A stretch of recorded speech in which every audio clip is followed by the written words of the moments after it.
In today's video, I'll show you how to convert an ODT file to docs in LibreOffice Writer so you can share it with Microsoft Word users. Start by opening LibreOffice Writer on your computer. Once it's open, load the ODT document you want to convert. Go to the File menu, click Open, and select your ODT file. You can also drag and drop the file directly into the Writer window. After the document loads, scroll through it briefly to make sure everything looks correct. This is especially helpful if your file contains images, tables, or special formatting. Now go to the File menu and choose Save As.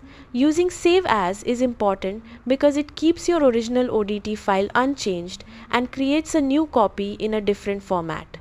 In the Save dialog box, choose the location where you want to save the new file. You can keep the same file name or adjust it slightly so you can easily recognize the docs version. Next, find the file type or Save As Type drop-down menu. Open it and select Word 2010-365 DOCX.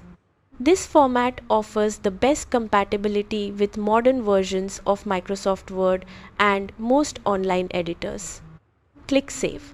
If a confirmation message appears warning you that you're saving in a different format, choose the option to continue using the Word format. Your document is now saved as a docs file, and your original ODT file remains unchanged. If you notice any layout differences after opening the DOCX file in Word, you can return to the ODT version, adjust formatting, and save again. That's how you convert an ODT document to docs in LibreOffice Writer for easy sharing and compatibility.